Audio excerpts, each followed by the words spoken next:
What's up, everybody? Welcome to GoJo and Golic. Mike Golic Jr., Mike Golic Sr., and Jesse Cofield hanging out with us in the DraftKings studio in Boston. We got a great show for you guys. As always, try and download, subscribe, rate, review. Don't try, do. That's a bad word. Leave us a 5-star rating. Check us out live Monday through Friday, 8 to 10 a.m. Eastern, if you can, here live on the DraftKings Network, the DraftKingsNetwork.com, the YouTube channel, Samsung TV Plus, Roku. Plenty of great streaming spots here. We have got Conference Championship weekend in the NFL. We'll give you a full breakdown and preview of everything coming up this weekend. We've got a couple of great guests. Justice Hill, running back for the Baltimore Ravens, who are getting ready to play in the AFC Championship this weekend. And Steve Smith Sr., former wide receiver for the Ravens and obviously for the Carolina Panthers, analyst over at the NFL Network, going to stop by and help get us ready as well. But, Dad, before we get to all the football, we're pumped. It should be two awesome games this weekend. The final 4 teams left. You've called a bunch of their games recently. We've all seen it. It's really going to be high-level football. It feels hard to start anywhere other than the coaching carousel that we got turning right now. We mentioned yesterday the game of musical chairs is starting to get down to the wire, and it got even more full yesterday as we had a couple of big announcements when we got done with the show. Dave Canales, the offensive coordinator for the Tampa Bay Buccaneers, was hired by the Carolina Panthers, and Raheem Morris get called up for the Atlanta Falcons job here, the now former defensive coordinator for the Los Angeles Rams. And I got to be honest, Dad, I cannot remember very many times looking at the public reaction to a hire like this and seeing so many people genuinely happy for one person's success and opportunity here. Raheem Morris seems pretty universally well-liked by his peers in coaching and certainly by his players. Most notably, I saw Jalen Ramsey, who obviously played corner and was coached by him during his time with the Los Angeles Rams, saying the Falcons got one of the best, if not the best coach in the NFL with this hire. So what did you make of this, especially after the long dance with Bill Belichick that we saw this team do? Well, I don't know Raheem as a coach from a player standpoint, but I do know him from doing games and being out and talking to him more than a few times, and just what a nice guy he is and so well respected by everybody. But we know that there's one thing to that, and then there's obviously the coaching side, which we'll get into really quick. Overall, there's only 2 slots left now. That would be Washington and Seattle. And there are those that think Washington is waiting for Ben Johnson, the OC from Detroit, and it's Seattle looking at Dan Quinn. They have been secretive, I don't know if it's the right word, but we haven't heard a lot of interviews of what they've done while Atlanta was swiping right on the coaching dating app all over the place. I mean, 14 interviews, I think 4 or 5 second interviews. So they're out there saying, hey, we're openly dating with anybody right now. And they finally stopped on Raheem Morris. So we can get into what does this mean for a Bill Belichick and even a Mike Vrabel, who may be both left out of the coaching cycle this time around.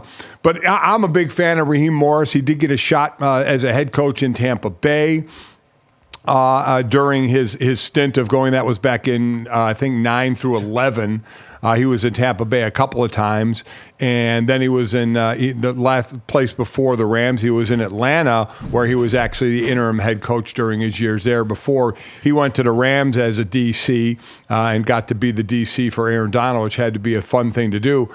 So, he's made the rounds like most coaches. I always say to people, Google a coach and look at their trip history. It's a guy who went to Hofstra, and he started out as a GA in Hofstra, and then Cornell, and then Tampa Bay, and then Kansas State, and then Tampa Bay, and then Washington, and then Atlanta, then the Rams. I mean, the road is long, and coaches know that, and this guy has been down the road, been a head coach a couple of times, and now settling back in Atlanta. He's had 2 stints in Tampa Bay. Now this will be his 2nd stint in Atlanta with a little more coaching experience under his belt.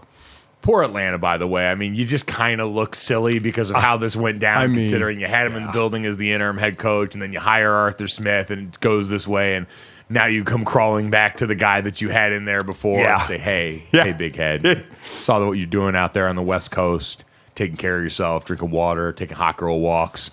You seem like you're doing great right now. The Tampa Bay or the Atlanta Falcons are basically the future meme. They're like the toxic ex that just fired off a text message after they saw you on TV over holiday break. And now they got it, though. And Dad, I do think his coaching history is interesting to bring up.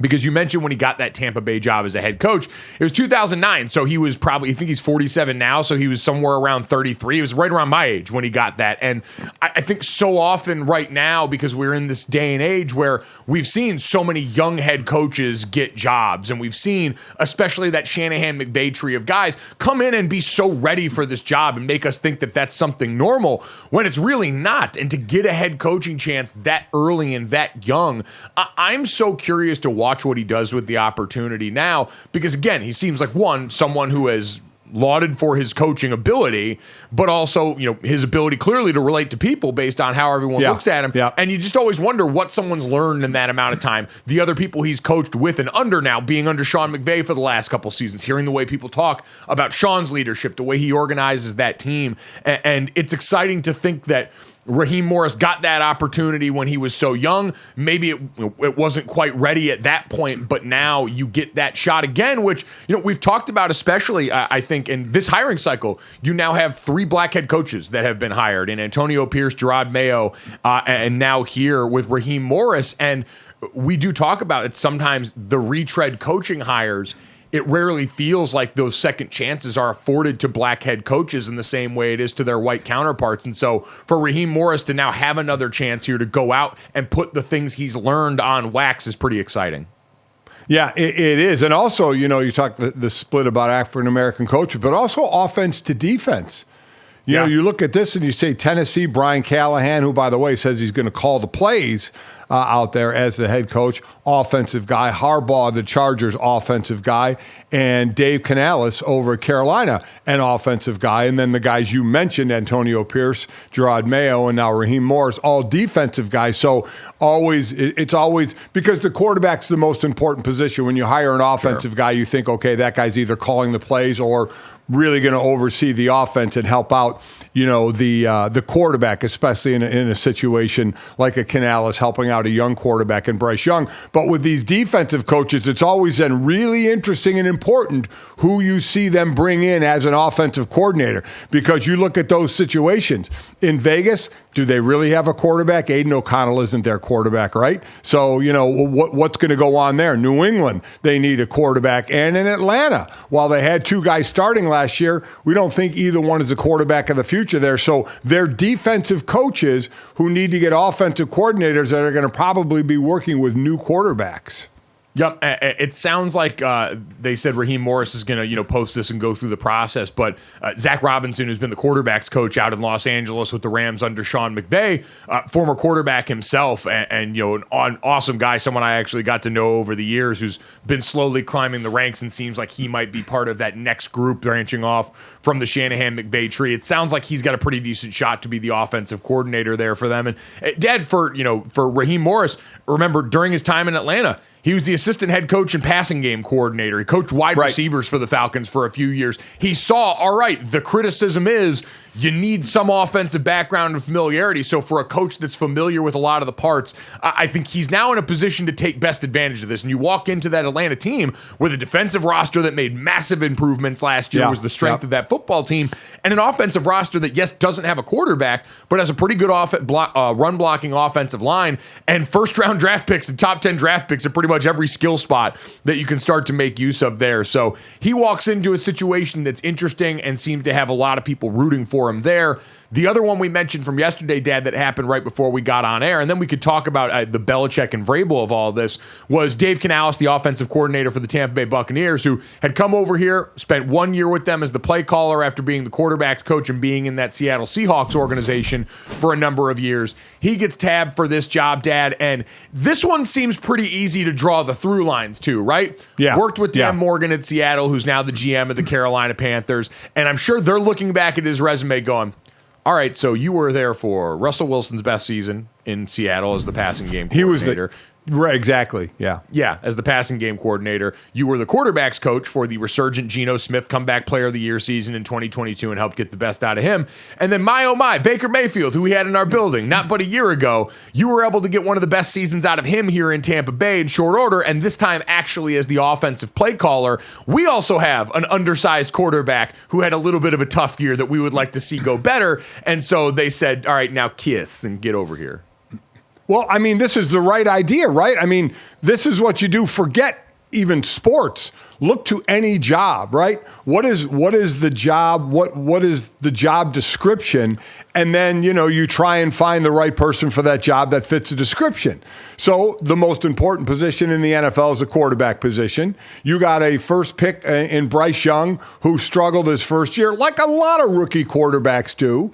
And now you're in search of a head coach to run the team. So what did you do? You looked at the job description, you looked at who was out there, and you said, this guy has had a lot of success with quarterbacks. Maybe we'll bring him in here because we need somebody to bring along our young quarterback. So it seems like a perfect fit. The one thing we'll say, because we're going to get in a week or so grades for the new head coaches, which I think is the dumbest thing known to mankind. How the hell do we know what they're going to do as a coach? Even, especially a coordinator who's never been a head coach. How do we don't know. I have no idea how these first-time head coaches are going to do. We don't know how they're going to react when they're sitting in the big chair and every question comes at them and they're now the CEO and not just on one side of the ball. We have no idea. But this is one of the best mesh fits when you look at what a company needs and the person they're going for and the job description of it, of what Canales has done with quarterbacks and what Carolina needs done with their quarterbacks. So this is one of the great fits. Now we'll see how it works out. Yeah, on paper, it meets a lot of those requirements. You're right. And as far as the grades, you hope it's based on what people know about the person already, what they've heard about them from inside these organizations. It's like trying to prognosticate draft picks. We're all going to do our best based on fit and what we know going in, but understand that there's a million circumstances that might make that pretty difficult. And so that leads us to the one final bit of coaching news that we had. Jesse, Vic Fangio made his decision yesterday also about during the body of our show. Heading back home, like he said, was a priority for him. Yeah, going to be the Eagles' next defensive coordinator. So apparently he traveled to Philly yesterday morning to sign his contract, make it official. He was a consultant for the Eagles last season, you guys. He agreed to join the Dolphins right before it was clear that Jonathan Gannon was going to depart the organization, become the Cardinals head coach. Philly ended up bringing in Sean Desai as defensive coordinator, Matt Patricia as senior defensive assistant. We know how that all ended out. Like you said, Fangio apparently wanted to move closer to home, and here we go. This is about as close as it can get. It's like a Hallmark movie. It's all right. Well, the Eagles were out here dating the guy in the big city when Vic Fangio was out here dating the girl in Miami, and all along it was really the girl he had known forever in his hometown that he saw when he went back for Christmas this year, and she changed her hair, maybe taken off her glasses very dramatically in one scene, and now he realized they were in love. And so look at that. A lot of people righting the wrongs of prior years where, hey, we missed each other. We were ships in the night last time around. Raheem Morris in Atlanta, Vic Fangio in Philadelphia. Everybody coming together to sing Kumbaya. I love Vic. I remember I did one game, one Miami game, and I have all the information about all the coordinators and the obviously who calls the plays and all that in Miami, and then whoever they were playing, I had the coordinators' ages down. Vic Fangio had coached, not age-wise, had coached for more years than all the other coordinators or other head coach were old. And because he had coached in the NFL, coached for 44 years, and that was more years than these guys were old. This guy, listen, again, players love him he is one of those. He was better as a coordinator, tried to be the head coach out in Denver. That's the way it goes with some. Probably the best D coordinator I ever had, I've talked about this before, the late great Bud Carson, who was the architect of so many great defenses through the decades in the NFL, got to be a head coach at one point in Cleveland. It didn't work for him. He even told me when we were together in Philly, he said, I'm not a head coach. But you try it when you get the opportunity, and it just didn't work. You're better as a coordinator. So what does Philly do here? I mean, Philly, it probably starts at the linebacker position for him on defense. I mean, they basically let linebackers go last year. This is an interesting, every now and then I'll use a stat, but this is pretty interesting. The amount of money they spent on their off-ball linebackers this past year was 62% less than the league average. They just basically punted on the linebacker position, letting, Kazir White and TJ Edwards go. And obviously they had injuries that hurt them as well. So that's one of the ways that they're going to be able to help. Now they're getting Nakobe Dean back, who only played 5 games. Vic Fangio has a defense that's kind of a we don't give up a big play defense. And then he's going to need the young guys on that D line to really step up. Fletcher Cox is going to be gone. You got 2 really big D tackles in Davis and in Carter who started out really well, but then kind of faded toward the end of the year. So they're going to have to be ready for those 17 games.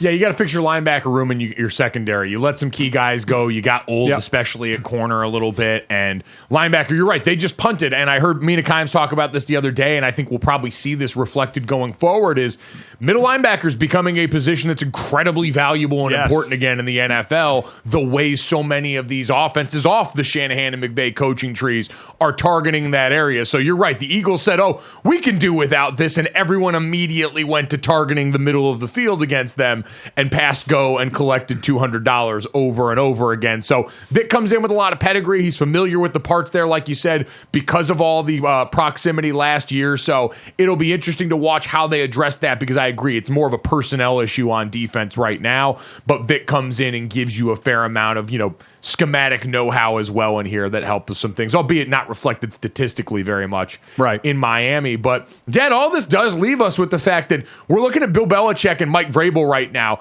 2 of what most people looked at as the better coaches. Bill, the best of all time, but Mike Vrabel, someone lauded for leadership at Tennessee, and looking at them as the potential odd men out of this coaching cycle. Are you stunned that we're seeing 2 veteran names like this somehow left out?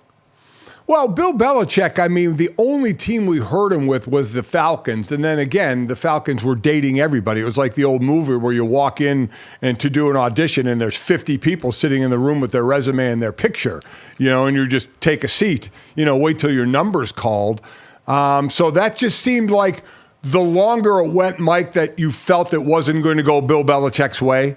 Because that was one of those where you talk with Bill and you're like, you know what, we got to hire this guy.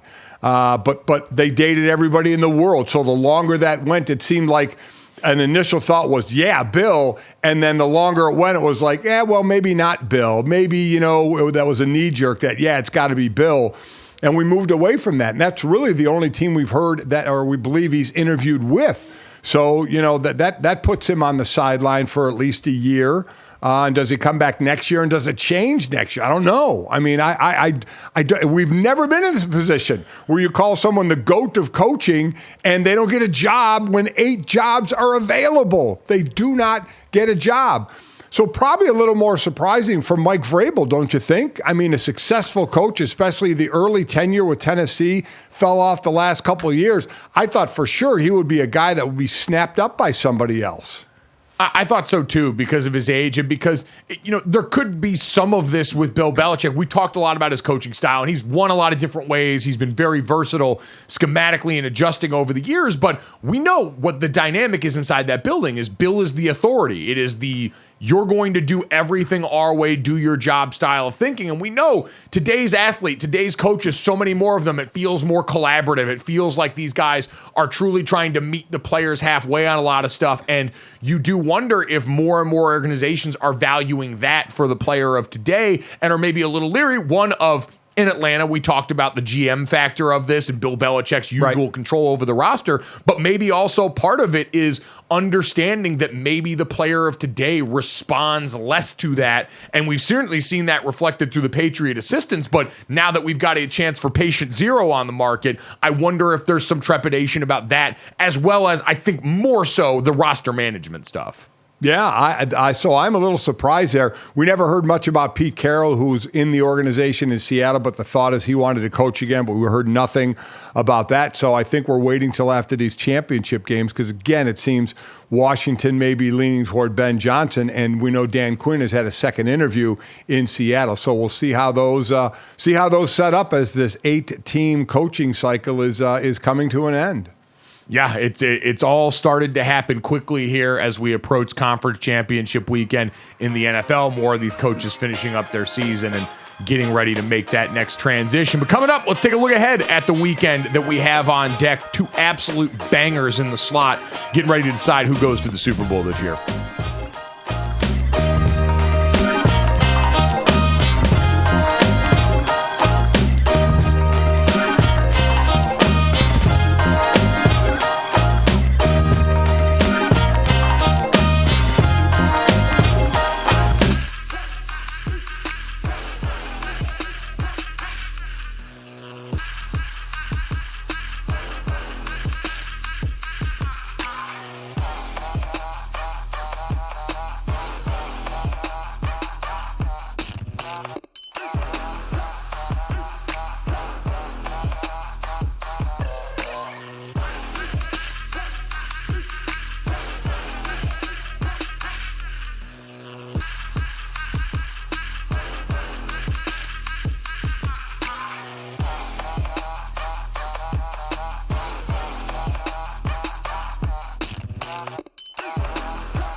Welcome back to GoJo and Golic. Dad, we got conference championship weekend here, and we've got the AFC championship game that we want to start with. We'll have Justice Hill, the running back from the Baltimore Ravens, joining us in about 10 minutes to talk about how they're getting ready for this weekend. But it's interesting looking at this matchup, which to me on paper, Dad, is the more exciting of the two games here. It's no disrespect to Detroit and San Francisco and a lot of the great storylines there, but you've got the greatest quarterback of this generation and one that's going to challenge for the greatest all time, and the one who's going to win the MVP this year, and Lamar Jackson squaring off this weekend. The Ravens hosting their first AFC championship game in this iteration of the franchise. And so going into this weekend, Dad, you and I both said we're picking Baltimore. Has any part of you wavered on that in the last few days as we've sat here and digested this game? No, not at all. And it's not just because of Lamar. And I'm glad you said this iteration of the Baltimore team, the Ravens, are hosting their first, because Baltimore actually hosted the first AFC championship game back in 1970 when they played against John Madden's Oakland Raiders. And Baltimore won, Unitas won, and they went on to win the Super Bowl that year. Baltimore Colts. Yes. Yeah. I'm sorry, did I not say Colts? That's my fault. You think I would know that. They're 2-2 on the AFC championship games, and they're all on the road, and their 2 wins, they went on to win the Super Bowl as well. So, no, it hasn't changed for me. I just think overall this team is too good overall. I mean, you look at them defensively, 60 sacks, number 1 in the league. 16.5 points a game given up, number 1 in the league. 31 takeaways, tied for number 1. 16 different players with a sack, only to be outdone by Detroit, who had 18 different players with a sack. While we'll talk about Lamar and the effect he'll have on the Kansas City defense, because that's a matchup I'm really looking forward to me, the reason that Baltimore is going to move on, or at least get to the Super Bowl here, much like even when Brady was in Tampa and they won the Super Bowl, that defense stood on their heads in the playoffs in Tampa Bay to help get that team to the Super Bowl before they won that. And that's what this Baltimore defense is doing right now. They've been playing great all year, but that's the side of the ball to me, because you've got to slow down Patrick Mahomes. Even though Mahomes' offense isn't what it was over the last 2 years, and it's been Kansas City's defense. It's the best defense Mahomes has had, which we'll get into. But I think this Baltimore defense is the reason they're going to the Super Bowl. Well, Dan, I think the interesting part about this game is all the stats you mentioned, number 1 in sacks and number 1 in scoring defense. You know who's number 2 in both of those? The Kansas City Chiefs. Like, this is not just, it's by far the best defense that Patrick Mahomes has had during this iteration of the dynasty, and they do seem to be coming together at the right times. Like, there's a lot of reason to believe, between the weather, which it sounds like it could be rainy and windy this weekend in Baltimore for this game, and the fact that both of these teams are led by defense. You look at the lines for this. You look at the lines for this game. The Ravens now, a 4-point favorite in this game, and the over/under right around 44.5. 44, yeah, yep. It screams the under, and I don't think this Kansas City team is going to get blown out. Like, I'm picking the Ravens to win. But given all these circumstances, and Baltimore has done a lot of blowing out of quality opponents. They've got 8 wins of 14 or more points against teams with winning records. That's tied for the most in NFL history with the 2014 Patriots. Like, they have been waxing the other good teams in this league. But I think what we saw in that last round, Dad, the lack of poise in big moments from the Houston Texans. We highlighted the penalty disparity, 11-3, and a lot of those pre-snap penalties. You saw the offensive line staring down all the stuff that Mike McDonald's defense was trying to throw at them, seeing all this pressure coming their way and flinching in the big moment. You're not going to get Kansas City to flinch. That's not going to happen with this team at any level because they're too well coached. They've got too many guys that have been and lived here. Their 6th straight AFC championship game appearance for Mahomes and Andy Reid, and for a large bulk of the core of this roster who was a part of that win last year. So I do think this game is going to be tightly contested and probably a candidate for the under because of weather and because of the quality of defenses and coaching all around. Yeah, I would agree with that. And I'm going to be interested in the Mike McDonald defense for Baltimore, how they go about it, because we know how they put guys up at the line. You know, Mahomes is really good against the blitz, and Mahomes, I think, has a 6-1 record against defenses that are the top scoring defenses in the league. So he knows how to beat these teams, and he can beat blitzes as well. But this defense, the way they put players on the line, more than 4, they'll have 5, 6 guys on the line, and they won't necessarily blitz. You know, we've talked about this before, Mike. You as a former lineman, they'll have 6 up there, but only 4 are coming. You just don't know which 4. So in essence, they're not blitzing. They're rushing a standard 4 and dropping 7 into whatever coverage it's going to be. But they just look for the confusion. Mike McDonald will pick his spots on his blitzing on what he wants to do there. But when you have 60 sacks, you're getting a lot of those by guys winning one-on-one battles, but you're doing a lot of confusing of an offensive line as well. Yeah, and some of that confusion helps lead to those one-on-one battles. A lot of those blitzes are designed to, hey, we want to get one particular guy in a one-on-one situation. And, Dad, we know the offensive lines for this game, it's interesting circumstances on both sides. On the Kansas City Chiefs offensive line, Joe Thuney, their all-pro left guard, has sounded like during the week that he is on track to miss this game. He suffered a pectoral injury in the last game, didn't end up being a tear, but for an offensive lineman, when you're trying to get your paws in and lock on somebody, it's fine when you're going straight ahead or when things are static, but it's when D linemen trying to make moves, they're trying to get off you, and you're trying to hold a guy from going in a certain direction, all of a sudden you're putting a lot of strain on that pec. So I have very real fear about his ability to go and be effective, especially against this quality of defense.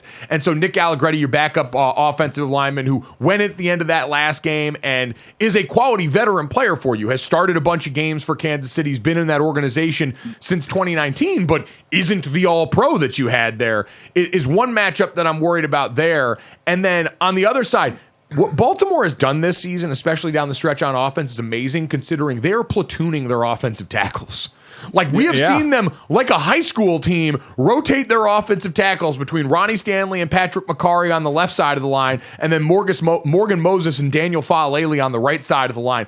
I've never seen anything like this, Dad. I don't know about you, where they're legitimately alternating series with these guys at certain points. I do think Ronnie Stanley looked healthier than he had in a long time. I think that first-round bye benefited him as much or more than anybody in that Ravens organization, and that looked like some of his best football this last weekend against some pretty good edge players from Houston. It is out of the norm. Usually you have your starting 5, and if one guy gets hurt when he comes back, he's just inserted right back into the lineup, and here we go, because you really only have 7 or 8 O-linemen that are active. So it is a bit surprising there. And that's the side of the ball we'll see, where I think the running game for Baltimore with that 3-headed monster of Gus Edwards, of Justice Hill, who we're going to talk to, and of Lamar, and how that, because KC, while their defense, again, they're the number 2 scoring defense, they've been giving it up in the run a little bit. And that's where Baltimore can attack. And then once you attack there, that opens a play action, which brings up again, will Mark Andrews play in this game? He's missed a lot of weeks with that ankle, practiced last week but didn't play, and practiced all this week, so you wonder how close he is to going. Isaiah Likely's been a wonderful fill-in, don't get me wrong either, but if you can add a Mark Andrews to the arsenal, I mean, that's such a plus for you, so that'll be interesting. Defensively, real quickly, Marlon Humphrey missed last week's game with a calf. He's practiced this week for Baltimore in that secondary. We'll see if he plays as well. But to me, that's kind of, we talk about the passing or the quarterbacks in the passing. I think the running attack for Baltimore is going to be the thing that can put them over the top. And as far as passing, Patrick Mahomes needs 8 touchdown passes in the postseason to be number 2 overall, and then he'll only be trailing Tom Brady, who has 88 touchdown passes. Pat has 38 now. Once he gets to 46, he's in second all alone, and then he's just chasing Tom Brady. Yeah, when you look at all of the stats surrounding Patrick Mahomes and Andy Reid at this point in the postseason, they're basically only trailing Tom Brady and Bill Belichick. With a win, Mahomes would become the youngest quarterback to ever win 4 conference championship games, trailing only passing Tom Brady. Brady was 30, and Mahomes was 28 in here. And Andy Reid now, this is his 11th conference championship appearance overall, behind only Bill Belichick with 13. So this is the kind of quality coaching we've got going in this this weekend on one side. Let's check into the quality playing on the other side with Baltimore.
Welcome back to GoJo and Golic. The Ravens getting ready to face the Chiefs on Sunday, and running back Justice Hill is looking to have a big game, okay? After the J.K. Dobbins and Keaton Mitchell injuries, Hill has quietly had quite a season, a career-high 593 total yards. He's led the Ravens running backs with 28 receptions on the year. He joined the guys to talk about his season and the tall task of taking on the Chiefs. All right, getting ready for championship weekend in the NFL. Get to talk to one of the guys that's going to try and go out there and make it happen. Baltimore Ravens running back Justice Hill, kind enough to join us now. And Justice, what's it been like there this week with all of the buzz around Baltimore preparing for this championship game? Yeah, I mean, we're taking it like any other week, just preparing the same, working the same, and we're just ready to go play, man. It's just like, man, it's just like, I can't even explain it, man. It's just, we're ready to play, though. Well, take us behind that energy. You're cracking up and like smiling at the opportunity of this. What has you so jacked up? I mean, it's just the opportunity, man. I mean, you don't really get this opportunity often, and when you do, you just want to take full advantage of it, man. And we've been to the playoffs multiple times, and we're finally to that championship round, and we get to host it. It's unbelievable feeling, man. We work so hard for it, and we're just ready to go play. There, with each game you win in the playoffs, there's the added pressure and accolades, really. I heard, I should say we heard Dan Campbell talking as Detroit gets ready to take on San Francisco, how you try and keep the focus to the players because now in a room of 20 reporters is now 60 reporters, and all family and friends are calling the players to congratulate. Are you feeling any of that? Has there been any of that like extra on top of the norm because of the stature of where you guys are at? Oh, yeah, you definitely get the family members and people that you're close with just excited for the game, and they want to come out. Everybody wants to hit you up, tell you how good you are and all that stuff. But we just approaching it the same, man. We're really approaching it the exact same as any other week. Not letting the moment get too big for us, and we're just going to go out there and play. So. and you guys have a veteran head coach in John Harbaugh who's been through this and been to the mountaintop before. What's he expressed to you guys during this run as you've gotten now further than you guys have been in recent history here in the postseason? Yesterday, he had just told us to lock in. After practice, we had a good practice, but he just told us to continuously just lock in, like continuously just get locked in on our details, our assignments, everything that we need to do, just so when we go out there, we're just able to play free and play fast. And that's really been the message that he's been portraying the whole year, just going 1-0 each week. And this is the week we're going to go 1-0. So, yeah, man, we're just going to keep things the same and then also just locking in on the details and go out there playing fast. How about for you personally, the climb you've had, 4th-round pick in 2019? This is the most carries you had during the year and the most receptions you had during the year. Actually, in the playoff game against Houston, you had the most carries by a couple over Lamar. How does it work inside in that running room and the running game plan of how the carries are going to be dispersed? I mean, we really don't have any rhyme or reason. It's just whenever coach calls our number, we go out there and play. And if it's my turn to get carries or my turn to get receptions, it's my turn. If Gus or Dalvin gets the call, then it's their turn. And there's no animosity or anything for anybody. We just all want to go win. And so whatever coach dials up to help our team win, we're going to go out there and do. What's been the biggest difference for you and for this offense under Todd Monken this year now that he's come in as the offensive coordinator? I mean, Todd, he's a creative guy. He understands the pass game, understands the run game, and that's really the dynamic that he brought was just create more concepts for the pass game and getting the running backs more opportunities to catch the ball out the backfield. And he's just being super creative, man.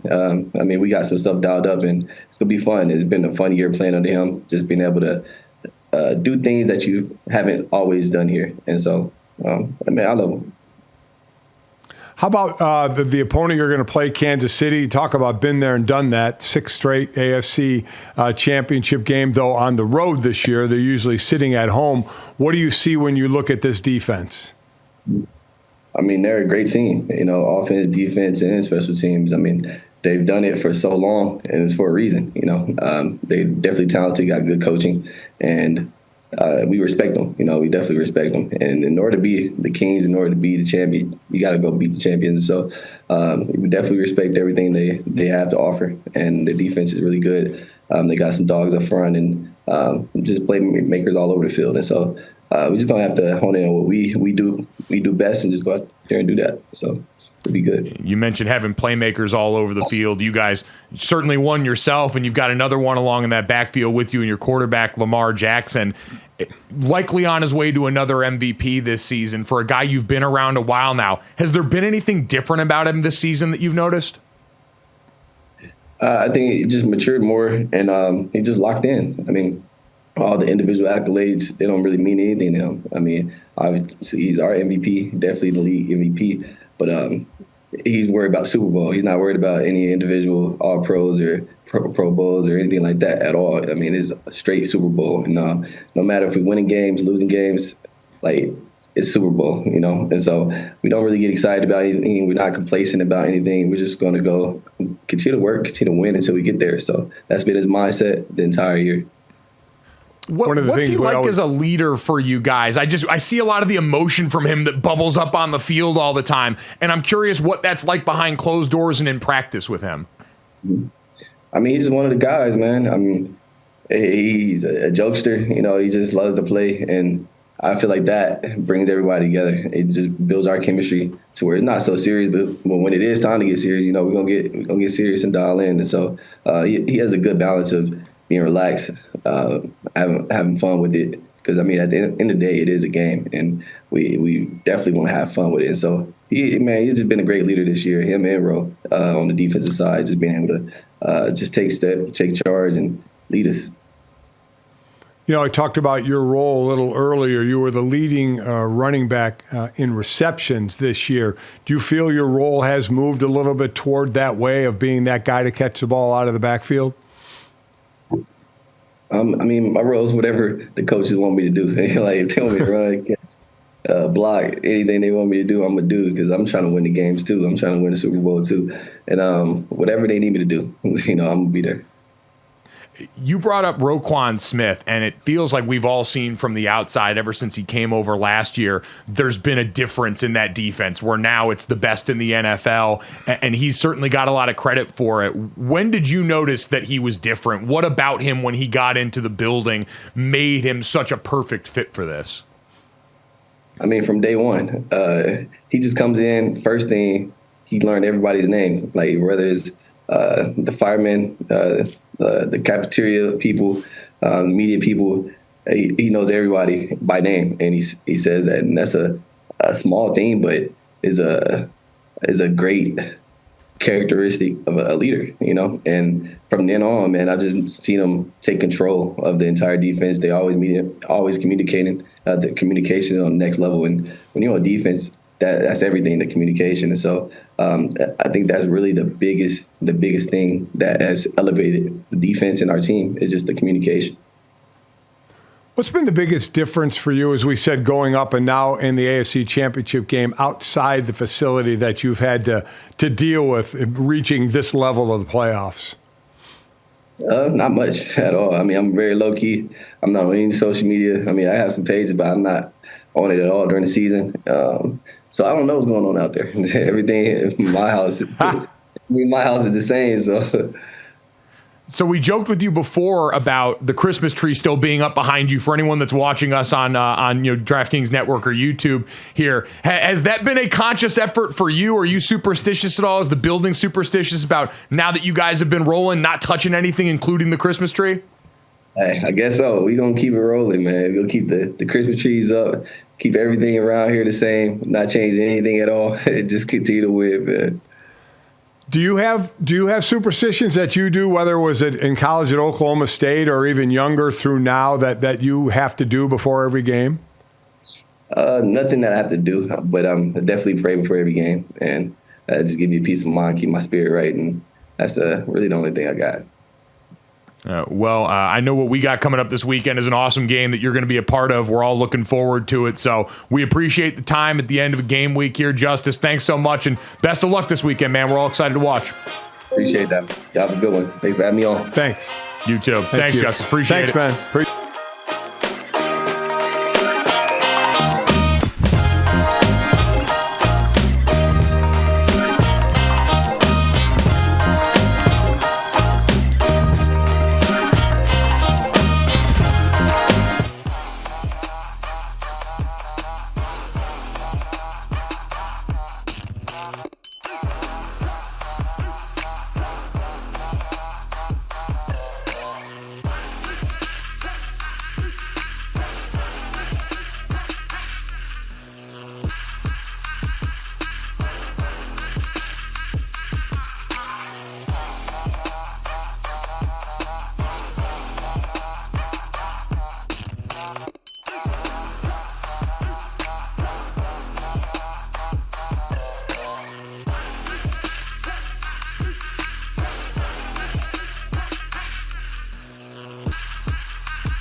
Welcome back to GoJo and Golic. So the Lions have a big task ahead of them this weekend when they face one of the league's most explosive offenses in the 49ers. But in Dan Campbell's mind, he has one very specific strategy when it comes to this game. You got to stop the run, because if you don't, they'll rush for 250 on you, and then they won't even worry about passing. Everything has to start there, and yes, they are. Look, Shanahan does an unbelievable job of. He's going to work one side and make you overreact, and then he counters off of it, and then he play passes off of it, and works the middle of the field. You got your hands full in both regards, and Purdy does a hell of a job. They throw a lot of daggers middle of the field, and he does a hell of a job with touch, timing, rhythm. But we have to stop this run game. It just has to start there. Yeah, fellas, easier said than done. San Fran ranked third in the NFL in rushing yards per game.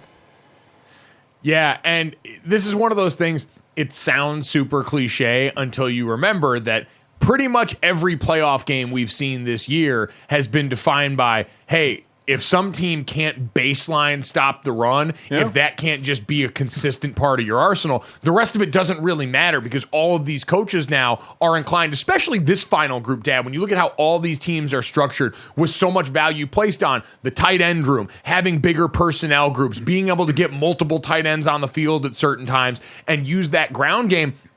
We've sort of seen what we talked about in recent years, that trend in football where it all spread out. It was an 11 personnel, spread it out past dink and dunk league. And then a lot of the smart teams looked up and said, well, if we get some really good big skill bodies in here and get a dominant offensive line, we can take advantage of some small guys on defense and really make life tough for a lot of these guys. And so I think a lot of these teams on championship weekend are at the forefront of that. And so it really has become more relevant than ever to make sure that at the baseline you can stop that. The problem for Detroit is your pass defense also needs a fair amount of help and resources, because when you look at the final grouping of teams left in this weekend, Dad, in terms of EPA per play against the pass, the Baltimore Ravens, second in the NFL. The Kansas City Chiefs, third in the NFL. The 49ers, sixth in the NFL.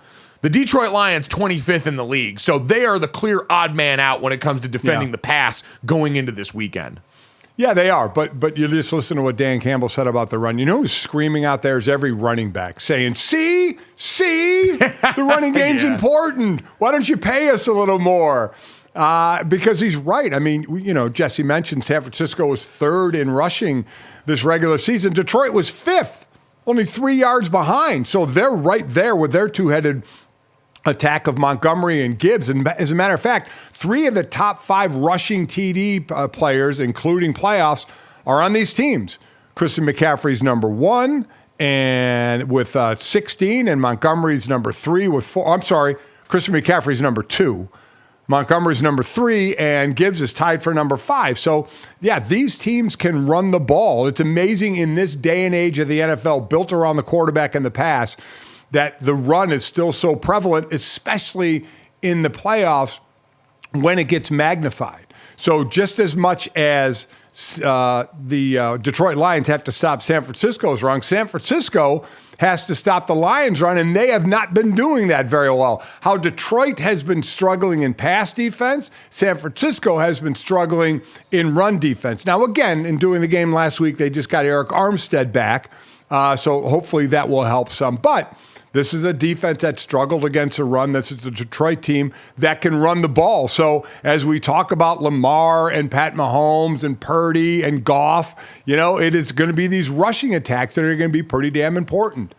Yep, and it's interesting to think about part of the 49ers, and looking back at last week even as the most recent example of this getting run on by Green Bay so much, was they were able to get to the edges and get up to the linebackers really well because San Francisco was pretty static up front. We talk about that so much in terms of modern offenses and movement before the snap and all these different things that people do. But, Dad, I think of a team like the Baltimore Ravens who throws so much at you defensively, makes it difficult if you're an offensive line to try and figure out, all right, well, if I have to combo up to the second level, where is that linebacker going to be? Because they can move so many places pre and post snap. They're aligned so many different ways up front that can get in your head about the angles that you need to do that. With the 49ers, a lot of it is, hey, they're going to line up in 4 base down D linemen, 2 or 3 linebackers at a given time, and sort of be where they're at, and it makes your life a lot easier. getting to that point. Now, you still got to block some of the best players on earth. That linebacker room for the 49ers is incredible, but if they're going to be static, this Detroit Lions offense is going to gladly accept that with the quality of personnel that they've got up front. So I do think that's a factor in all this, because you're right. The way Jahmyr Gibbs has played, the way Sam Laporta has played, you are built to be able to attack them and then have that complementary play action pass of your own off that, where they've been deadly. He talked about Brock Purdy over the middle of the field. Jared Goff's been a cheat code on play action thrown over the middle.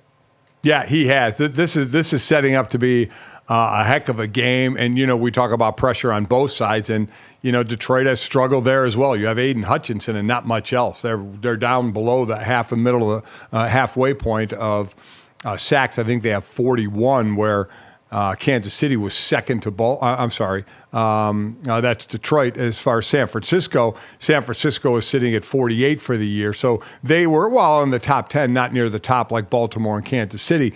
It's interesting with Purdy. This is the first matchup of a number one pick versus a Mr. Irrelevant in Goff and Brock Purdy. Yet Brock Purdy is 4-1 against number one picks.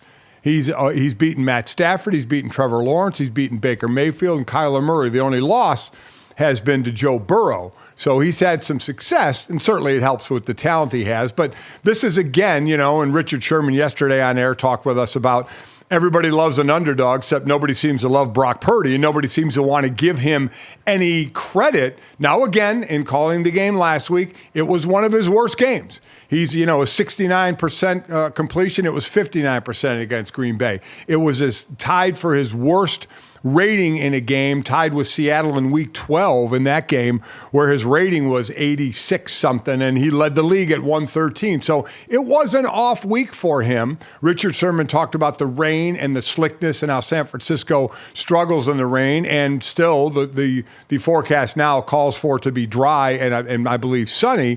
So they're getting what they want in that case. But Brock Purdy is going to have to play better in this one without question. Yeah, I think the stuff with Brock Purdy, I don't want to get derailed by this too much, because we've already wasted too much oxygen on this overall as a society. Like, I don't think people are slanderous of Brock Purdy. I think we're reaching equilibrium now, where it's an awesome story. He's the first player in the modern draft era where it went to 7 rounds to be a 7th rounder, to throw a pass and win a conference or be in a conference championship game. He's done and accomplished so much that's exceeded his physical ability and his draft status. And it's awesome.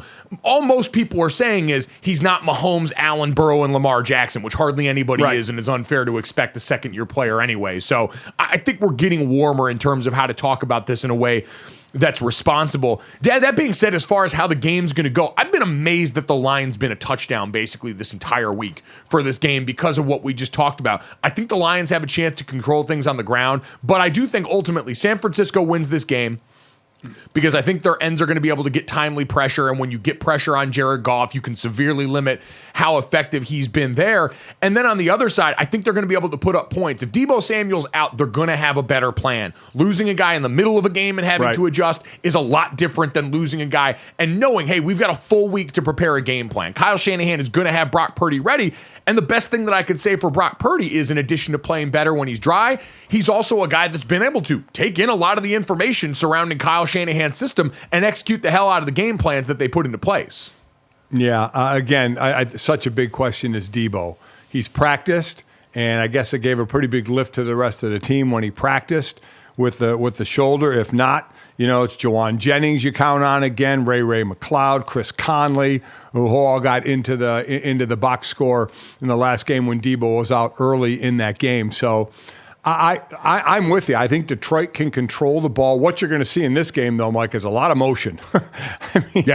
These teams, the pre-snap step count for both these teams is going to be amazing. And it's all, window dressing, try to confuse that whole deal to get to the play. But I'm surprised they've been a 7-point underdog, has Detroit. I just think the expectation is they're new to this. San Francisco is not. But I think Detroit's going to put up a pretty good battle here.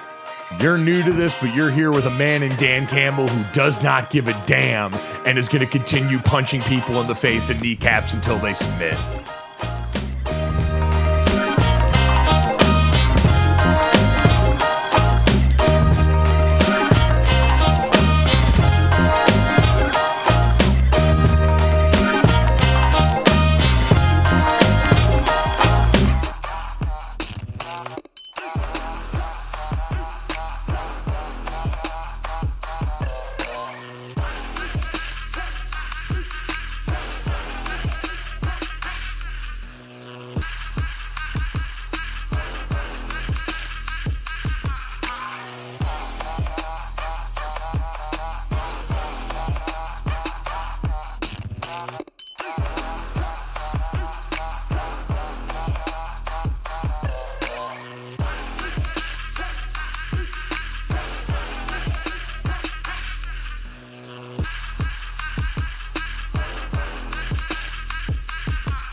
Welcome back to GoJo and Golic. Former wide receiver Steve Smith Sr. had a 16-season run in the NFL with Carolina and Baltimore. He is a two-time first-team All-Pro, a five-time Pro Bowler with a career 14,731 receiving yards.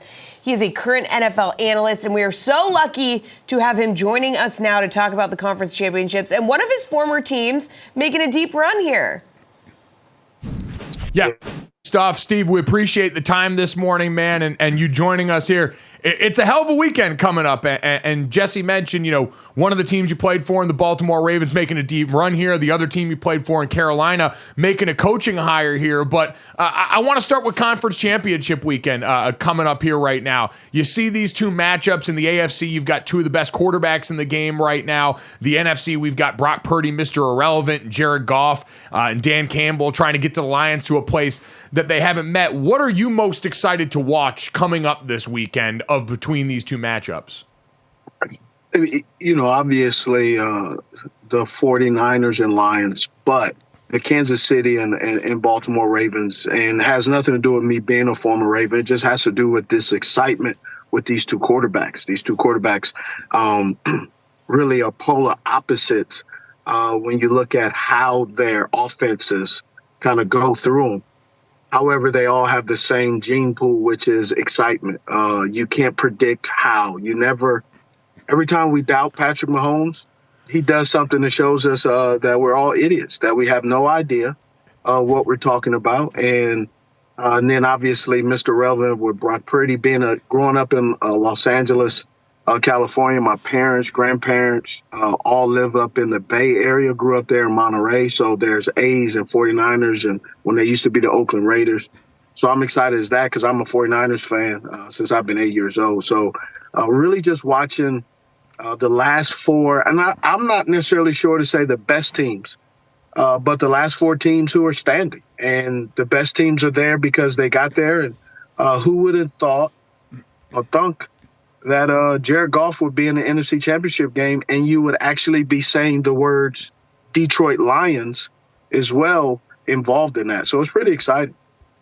There's a lot of fans in Detroit my age and older who are really, really happy saying we've waited for decades for this, and they're finally getting it. A couple of firsts with the quarterbacks I just mentioned earlier. First time we've had a number one overall pick in golf face the Mr. Irrelevant in Brock Purdy, and in the AFC games, first time two former MVPs are meeting in the playoffs, both under 30 years old. So along those lines, from the quarterback to wide receiver position, you played with Cam Newton, so you had a quarterback who was extremely mobile. Take us on the field when Lamar gets mobile, how that affects the quarterback wide receiver position on what you do when he gets out of the pocket. Man, that's a great question. I think what is a little bit different with Lamar versus Cam has to do with really age of the mobile quarterback. No longer is an asterisk. Is no longer there's the Randall Cunningham originally, then there's Michael Vick, and then we've been kind of searching, and then Cam became that guy. But then now you look at Jalen Hurts, you look at Lamar. So it's no longer the mobile quarterback is like, hey, how do you defend it?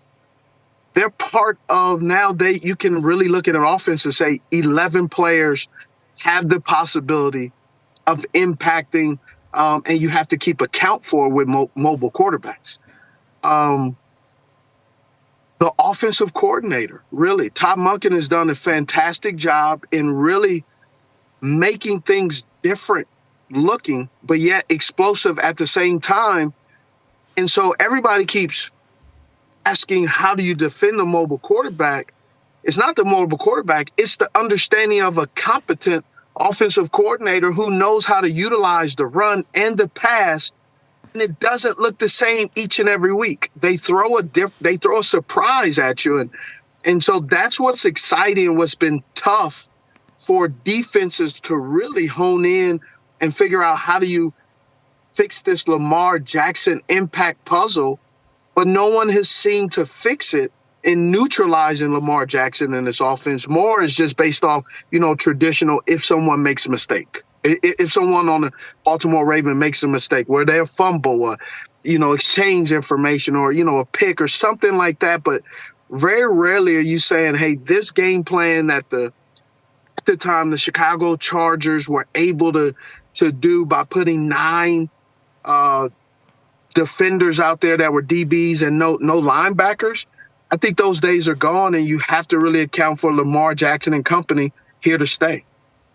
Yeah, I think they're a really complete football team now. You're right. There used to be what people felt like was a book out on playing a Lamar Jackson-led offense, and certainly we've seen him grow and evolve and has always been such a playmaker, but you're right, paired with Todd Monken has really been deadly. Speaking of that playmaker idea, Dad brought up Cam Newton. Cam took a lot of heat for some comments he made a while back about quarterbacks and game managers versus game breakers.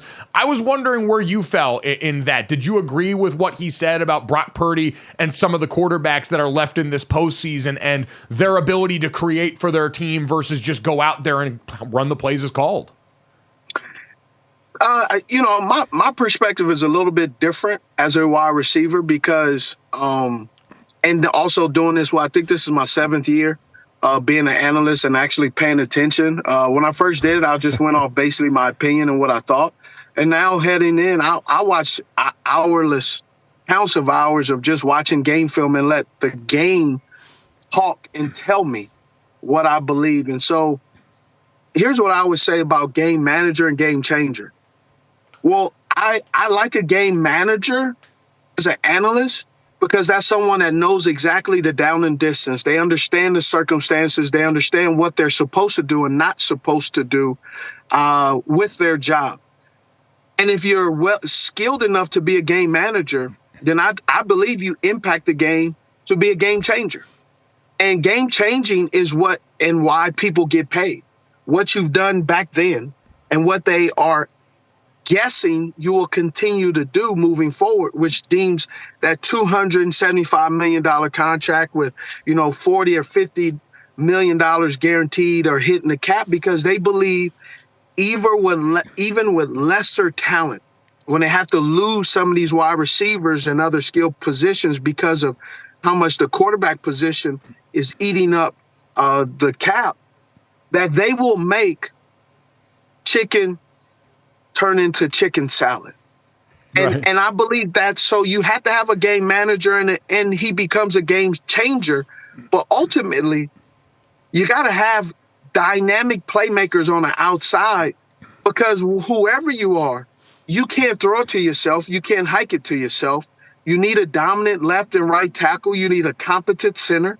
You need a tight end who can block and not make you predictable and get out in the passing game as well, like a George Kittle. Then you need a running back who can catch the ball out of the backfield like a CMC. You need a wide receiver like Deebo Samuels, but then you also need a receiver that's surgical like Brandon Ayuk. So again, however which way you want to do it, where you're talking about game manager, if you're talking about a doctor, a surgeon is only as good as his assistants who's handing him his tools. And then you need your eyeglasses because if you get old and you're doing this for a long time, that's some of the detailedness of being precise. You need some bifocals. You need some glasses, right? Some magnifying glasses to do that. Then you also need a great driver, which is a fullback or offensive lineman. Then you need a nice luxury vehicle like I'm in right now that can cruise, but also hit that sport mode that can get up and go.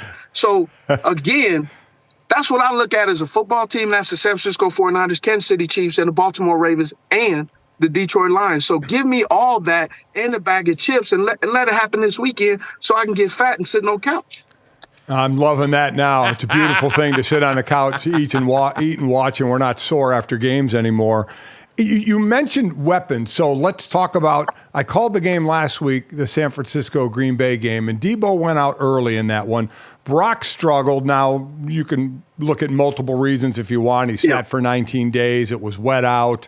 The ball was slick. He had to work with different receivers he hadn't a lot before, and Ray McLeod and Chris Conley. So what, in your mind, as a wide receiver, Deebo Samuel practiced? We'll see if he's going to play, but let's go with maybe he doesn't play, or if he plays and then maybe he has to sit out. If he's not in the game, how does that affect a wide receiver group? It affects them a great deal because a lot of times the plays that are drawn out, the preparation that is drawn out, and Kyle Shanahan lining up, he's lining up the guys that he feels comfortable that have done it all year. So a Deebo Samuels or Brandon Ayuk, Raymond McLeod down here in Clemson, he could play football. Jawan Jennings, Chris Collins, they can play football, but they're not Deebo Samuels. And this offense needs a Deebo Samuels because Ray McLeod can play football. But is Brock Purdy really looking for Ray McLeod? Normally, Deebo and his plays, right? So if you have 50 plays or 70 plays, there's 9 to 10 plays each playmaker has that that's your play because of what you bring to the table. And now all of a sudden, you're expecting someone else to have that yards after the catch to break that tackle that they haven't really done all year. So how are they going to do it now? I would believe if Deebo Samuels is not 100% and can play and impact the offense and put stress on the defense like he does, you kind of find the same situation that A.J. Brown and the Philadelphia Eagles were in, where they were trying to throw passes to certain people, but those guys just weren't open. And you can see, even though Jalen Hurts didn't have time, he also he was reluctant to pull a trigger same way he wouldn't be to throw it in double coverage to A.J. Brown. And you saw the impact on Devontae Smith, how his body language was telling you, I'm trying to do the best I can, but I need my running mate because this is not a place that I'm used to being in, being the number one wide receiver. He can be, should be, but it's just a different dynamic when you have A.J. Brown, when you have a Deebo Samuels. That impacts in a good way, but with his absence, you struggle to find your groove a little bit because you're with players who just don't have the same caliber that missing player is. Yeah, I'm with you. You've talked about how complete all of these teams are that are left on conference championship weekend. And when you take one piece out, there's a bunch of other talented pieces, but you're right. It completely changes the math of how a defense can defend you when all of a sudden they don't have to account for another guy that's just as good as you on the other side of the field, and how that affects it, which is kind of why I want to go to the other team in this. For the Detroit Lions, Amon-Ra St. Brown has been incredible this year. He led the NFL in 100-yard games. As you've watched him, what is it about his game that's allowed him to take that next step this season? A lot of people always are asking me questions like that about a whole bunch of players. And I was watching their film. I was watching film on him last week before the game, and I called some folks up there. And I admitted on this. I think this is probably the first player, what makes him good is he reminds me of myself, how he can impact the game, what he can do, how he runs his routes, how physical he is. There's no route he can't run. He does a great job at the line of scrimmage. He's strong. His after the catch, you can see he's always looking for the next move when he catches the ball. And he's just a tough dude to get down. He plays a lot in the slot. They're putting him outside as well. Just a what we call an undersized wide receiver, as they say, but I think he's just about the right size, which is playmaking size. And he could play inside or outside. He plays multiple positions, lines up all over the field. Just a tough player to get hands on, and also to tackle once he has a football in his hands. Want to get to some of the coaching hires or hires that didn't happen. Who do you have moving on to the Super Bowl in these matchups? Man, yeah, I think obviously, I would say I got the Baltimore Ravens. But then I also know I can put my foot in my mouth because, Andy Reid and Patrick Mahomes, you never count them out. Every time we say they're done, and they're in the NFC Championship game. So I guess they haven't heard what we've been saying, that they're done, because yet every week they keep surviving. It's been amazing. And on the NFC side, who you got coming out of there between San Francisco and Detroit? Oh, San Francisco. I love this. I love the story of Detroit. The problem I have with Detroit is they're secondary at times, and I can see Brandon Ayuk, especially if Debo's out there. Brandon Ayuk really slicing up Cam Sutton, because Cam's the last couple of weeks people have been picking on him, and I believe that it will continue this week as well. Yeah, the pass rush has been a struggle for them, and what has to do with that as well is their pass defense. Their pass rush has not been very good, and that certainly adds to it. Steve, I'm wondering, are you, as far as the coaches that were hired, but let's look at one that's going to be considered the greatest of all time, not hired. Were you surprised? At least at this point, there's 2 more spots remaining, but nobody really thinks Bill Belichick's going to get the Washington job or Seattle job. Are you surprised he does not have a job in this cycle? I am and I'm not, just because it's kind of like what's going to happen in free agency with all these quarterbacks. There's just a changing of the guard, the retread, the excellence of Bill Belichick. But the thing with Bill Belichick, I think why people are missing is the question is, how long is he going to coach, right? Do you hire a coach to help you rebuild for 2 years? You know, Bill Belichick is not a spring chicken, and yet he's uber smart and he can turn around any franchise. The question is, how long will it take, and will he be around? And I think teams maybe are thinking about that because, as you see, guys are getting younger and younger. The quarterbacks and the positions of players, they're letting now in the Senior Bowl, they're letting juniors play. So you're going to start to see that changing, where the Senior Bowl is actually going to start having some really dynamic football players again, because everything is changing in sports. But one that has been very slow to change has been coaching, right? The old guard has always been there. I mean, I looked at the research. I think Bill Belichick has been coaching since in the league, you know, or college, all that stuff, since 1969. Man, that's 9 million years, bro. He's been coaching. Like, come on, you know, it's some other guys out here who are the next Bill Belichick, who are just waiting for the opportunity and the patience that some of these owners have to allow these guys to really show you what they can do. Only got a couple minutes left here, Steve. We appreciate all your time. Did want to ask about Carolina while we've got you here. They hired Dave Canales, one of the young guys looking for an opportunity as a head coach there. What do you think needs to happen for them to try and revitalize Bryce Young after a rough rookie season and get him back on track? Well, I just think a change, you know, obviously things changing is somewhat of stability. That always helps, right? And now they have a young coach who, let's be honest, I don't really know, other than what you know so far, is like what he could really do. You hear great things about him, right? And you hear a lot of great things about a lot of people until you hire them, and then all of a sudden you find out, you know, what's good and what's bad. But I think it's good to have a young quarterback with a young coach who's very innovative, who's helped. Now he's had 2 stops prior to coming to Carolina, and he's been successful. And it's not too much of a limb for me to go out on a limb and say the quarterbacks that he's worked with prior to getting here were guys that you would say, oh, they're broken. So I would say that he gives you a great shot to assist and give a real good assessment, fresh pair of eyes, what they can do with Bryce. And then, you know, obviously get some good talent around him and strengthen some deficiencies on offense that they have, and enhance and increase all the great things they have on defense. Completely agree. You know, pass protection, the receiver room got talked about a lot last year for them. So they've got their priorities for the offseason, but they've got the coach involved to hopefully, like you said, provide some of that stability. Steve, can't thank you enough for the time from the luxury vehicle today, reporting live from out there. Feeling good going into conference championship weekend. Enjoy the weekend of ball, and hopefully we'll get to talk to you here again soon. I appreciate it, guys.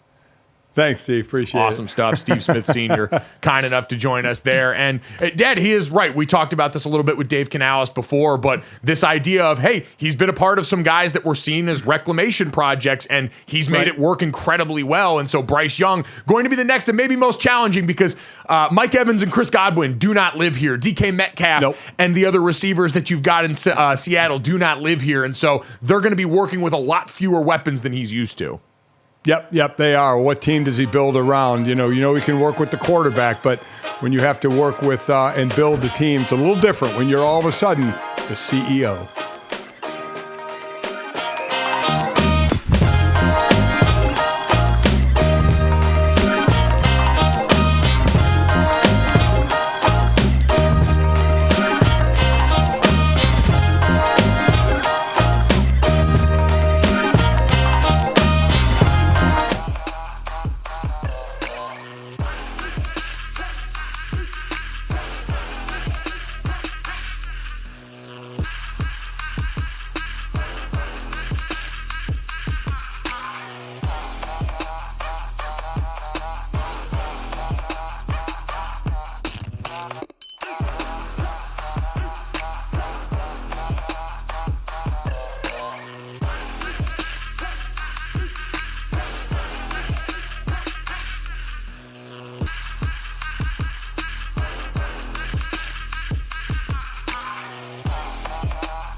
Welcome back to GoJo and Golic. If you couldn't tell by my hat, it is acrostic time because it is Friday. We usually do our acrostic in the 20-minute block. We're doing it in the 10-minute block because we've had some great guests today. So it's going to be a lightning round version here, guys. So let's get started, as we always do, with a poem. So G is for going to bite kneecaps on the road in San Fran. O is for the one matchup of which you're the biggest fan. L is for Mahomes' latest attempt to solidify his legacy. I is for an unexpected performance we might get to see. C is for the coach with the most on the line. That's my poem for the championship round. Now it's time for the guys to shine. As always, excellent work Well by done. everybody involved. Snaps up for the poetry here. And Jesse's right. We got to get moving on this one because we are in a shorty today. And Dad, let's start with this. We've talked about both games already. Time to hone in on some of the stuff we're most excited about here. First off, do you think the Lions are going to be able to have the same magic away from Ford Field? Their first two playoff games in 3 decades. They've won them both. The environment's been great. How do you see it ultimately going for them on the road? Yeah, overall for them, 2-12 on the road in the playoffs, and the 2 wins came in the 50s. So that's not gone well for them on the road. This is one of those, I don't have a horse in the race, so there's that sentimental for the underdog team, right? They're a hell of a team, but just that organization, that franchise, and what they've been through, that you'd love to see them break through here. But I just think San Francisco is going to be too good. Right now, the forecast, as Richard Sherman, who played for the 49ers, said they struggle in rain. Doesn't look like rain or a slick turf here. So, yeah, I don't think the magic stays with them on the road for Detroit. I agree. I think San Francisco wins. I think the Lions cover. I said 7.5 has been way too big a number all week, but I think this thing has a chance to have some fireworks. The over 51.5 seems like it is very much in play in this game because Detroit has struggled defending the pass, and the San Francisco 49ers have struggled defending the run. And with our powers combined, we are a lot of people on offense getting what they want in this one. But I agree. I think the Lions season comes to an end, but I do not think it's a blowout by any means. Dad, let's get to this individual matchup you're most looking forward to this weekend. Can be, any combination on the field here between both games. What are you most excited about? Well, I'm most excited about the rush defense for Kansas City against Lamar rushing the ball. I know they split it up with Lamar and Edwards and Justice Hill, who we had on the show a little earlier. But it's Lamar who can do the damage. Had 100 yards last week, and whether it's a planned run or whether it's a scramble and he just defeats you that way, that to me is going to be a key, is to let him or to kind of keep him contained. Kansas City gave up 72 yards rushing to Josh Allen last week. And while they're both great running quarterbacks, we know Lamar's a different type of runner than Josh Allen is. So that to me is the big matchup. How do you, and again, not just on planned runs, but scramble runs as well for Lamar, how does Kansas City deal with that? It's a great call, and we talked about what the approach has to be for Kansas City and for Steve Spagnuolo defensively against the Ravens. There's so much to account for, but I do believe making them one-dimensional, at least in the run game, and trying to take the quarterback out of it and say, and then we'll let our guys worry about the rest, probably still going to be the medicine for this one. I'll go a little bit further out, though, Dad. I'll go Travis Kelce against really, I would say the Baltimore linebackers, but more specifically Kyle Hamilton in some of those matchups here. Travis Kelce's got 12 straight playoff games with 5 or more receptions. We saw in the last round, the Bills banged up down the spine of that defense. The linebacker level had been decimated. The safety level has gotten old and a little bit long in the tooth. And we saw the struggles. They turned him loose a couple of times, and he had a big game for them in a big spot with a couple of touchdowns. Him and Patrick Mahomes passed Brady and Gronk for the most touchdowns in the postseason between a quarterback and receiver all time. I think what Kyle Hamilton and what this linebacker group are able to do against him in the middle of the field going to go a long way in determining the outcome of this game, because Kansas City really still only has 2 receiving options, and he's the most important of the 2, even if Rashee Rice has been more productive lately. So I'm looking for that one in the middle. Latest and greatest, Dad, speaking of Patrick Mahomes, for the L, would this be his most impressive win in the postseason outside of the Super Bowls if he's able to get them back to this yet again? A lot of people are saying it is because this offense isn't what it normally is. You were looking for that, complementary player to Travis Kelce, which turned out to be Rashee Rice. But this is the best defense he's ever had going into the playoffs. The best. So, and I talked about this with Tom Brady when he won the Super Bowl with Tampa Bay. They never would have got to the Super Bowl had that defense not balled out the way they did in the playoffs. So I don't know if I'm going down this road, Mike, because from an offensive side and a talent side, okay, I could see what people are talking about, but he's got a great complementary, other side of the ball in the defense. He does, but it still feels like this has been such a different year for them offensively, which is the side of the ball that he impacts, and the team that he's going against, Dad. We talked about this the other day. Baltimore, in terms of what they've accomplished this season so far, is bordering on all-time territory if they close the deal. And so, given the quality of opponent, now, Patrick Mahomes, I believe, is 8-3 straight up as an underdog. Like, not with the spread, just the games he is an underdog in, which is hilarious that he has only been an underdog in his career 11 times. So that tells you a lot about the expectation here. I think it would be up there as far as his most impressive wins. He's had run-ins against the Belichick-led Patriots. He's obviously gone toe-to-toe with some of the best in the conference, but I think this one would certainly be right up there given the quality of opponent that they're facing. All right, Dad.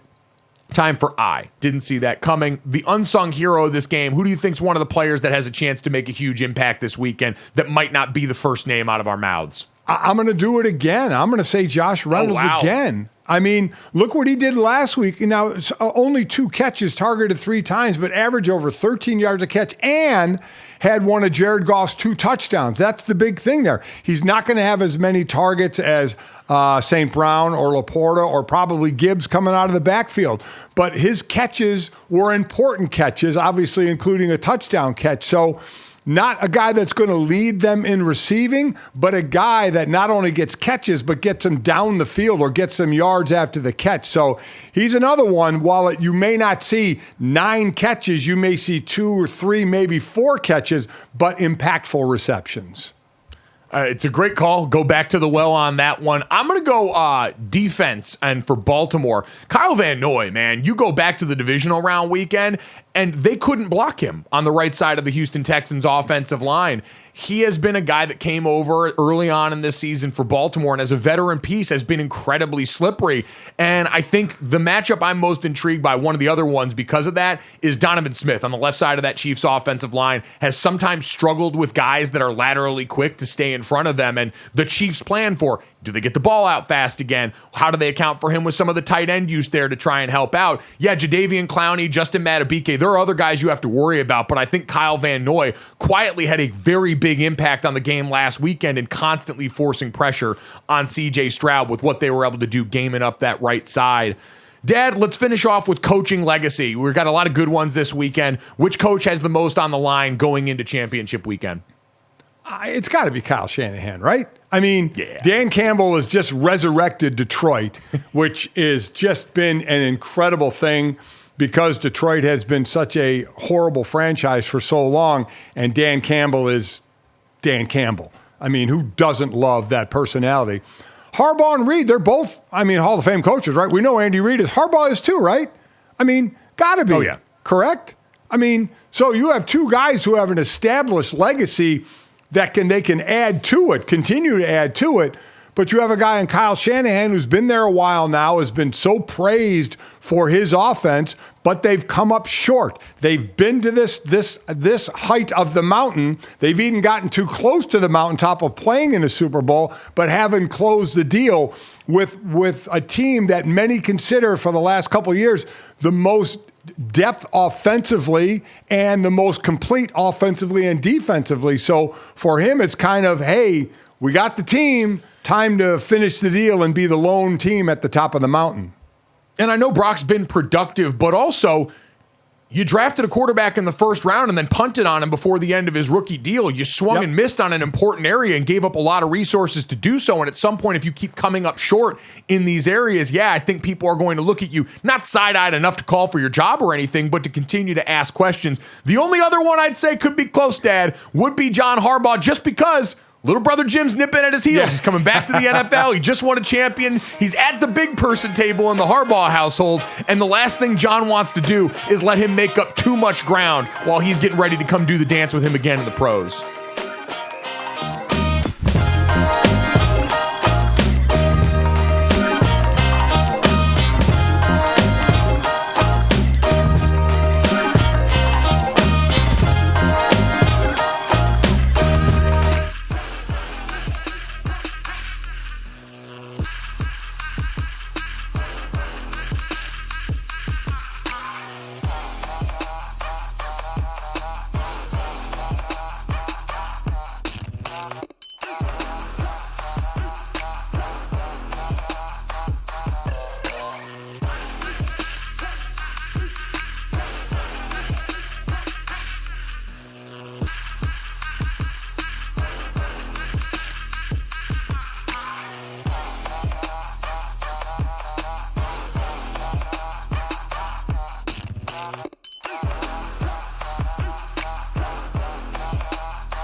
Welcome back to GoJo and Golic. It is time for Cash It or Trash It, presented by DraftKings Fantasy Sports. Check out what DraftKings has to offer this season with code GoJo, because life's more fun when you're in on the action. DraftKings, the crown is yours. Gambling problem? Call 1-800-GAMBLER. Age and eligibility restrictions apply.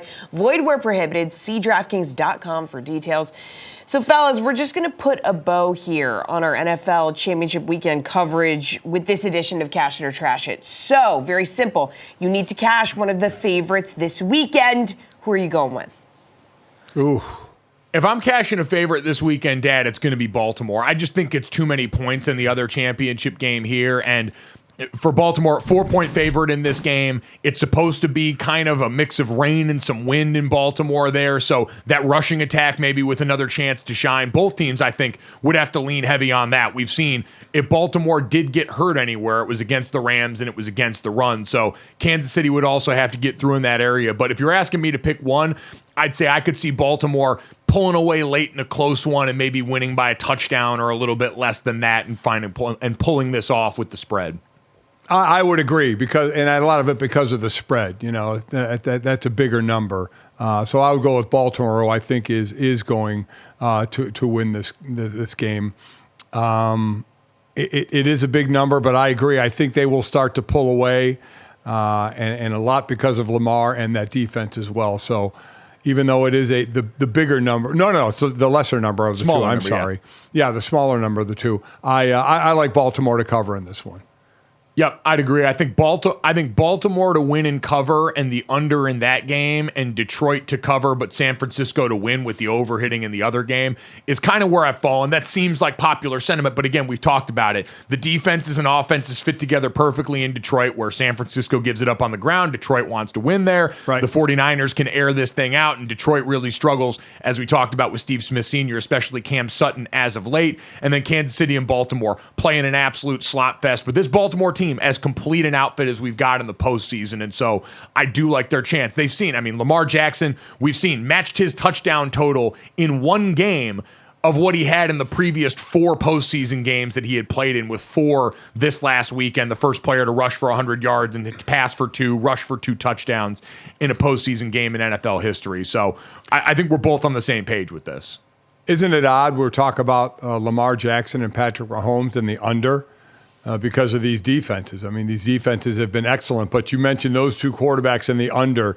It seems so odd. And then you mentioned Brock Purdy and Jared Goff, and you talk about the over, though those guys have been up near the top in yards passing this year. So these have been two pretty heavy-hitting offenses. It does. It feels dirty. I went through that when I was sitting around picking these games with somebody this weekend. And the thought of taking a Chiefs under physically pains me because for so long they were a guaranteed over. But in the post-Tyreek Hill era, and now with the defense there, you combine that with the elements, and it does just seem to skew that way, even if I am always going to see red and see points. And forgetting the over, it makes me feel dirty picking against Kansas City. And I did it last week too. I thought Buffalo was going to beat them, and I'm doing it again this week. I'm actually more confident that Baltimore will beat them than I was Buffalo will beat them. But what you get, you make picks like that, you just get sent to the showers because Patrick Mahomes just seems to find a way. Yeah, we all keep trying to turn the lights out on them, and they keep holding the door and saying, not so fast, my friend. So we will see and check that out there as we cash that one. Again, the Ravens to cover as the favorites at home, the Lions to cover to go ahead and win with the points, even if the 49ers move on. So you and I both have Ravens 49ers moving on to the Super Bowl, correct? Yes. We both have the number 1 seeds moving on. Like I said, but love to see Detroit pull this one off. But I think the 2 number 1 seeds are there. Man, Detroit getting to a Super Bowl in their first postseason appearance in ages, given what they've been through to get to this point, would be absolutely incredible. We talked about a lot of the great coaching matchups in this weekend. Dad did want to touch on briefly because we finally saw pen put to paper in a coaching change in the NBA the other day. We had talked about the Milwaukee Bucks firing Adrian Griffin, even though they had been 30-13 to start the season with him at the helm of this. Doc Rivers leaves the broadcast booth at ESPN and go signs a deal that will run through 2026-27 season, worth in the range of $40 million to be the Milwaukee Bucks head coach. They're also still paying out to Mike Budenholzer and Adrian Griffin and now Doc Rivers. So they're going to be paying 3 coaches for the next 3.5 years in Milwaukee, while also just paying a new Giannis extension and having the other players brought over here as well. Damian Lillard, who they just traded for on a big number also. So can't hide money in Milwaukee, apparently. Everybody knows you got it, and they're all coming for it. It is amazing so you mentioned paying, and I just looked up quickly. Adrian Griffin comparatively signed a small deal. It's like a 4-year, I think it was for $16 million, about $4 million a year. So they owe him that for the rest of this year and the next 3 years. Budenholzer, I think, is still owed about $16 million on his contract as well. So, I mean, you're right. I mean, this is something you look to the NFL, the league put out a memo to all the owners to say, hey, maybe curb the firing of coaches, because look at this list of coaches that are still being paid that are doing nothing or doing stuff on TV. You're just paying a bunch of coaches, but owners can't help themselves, man. They'll be paying 2-3 coaches like they are here in Milwaukee, but Milwaukee is basically saying, you know, talking to Amin Al-Hassan the other day, and he did point out that they did get the young coach in Griffin before, you know, the Dame Lillard deal, and weren't sure what Giannis was going to do. So were they going to be starting over a bit and do it with a young coach? Turned out not to be.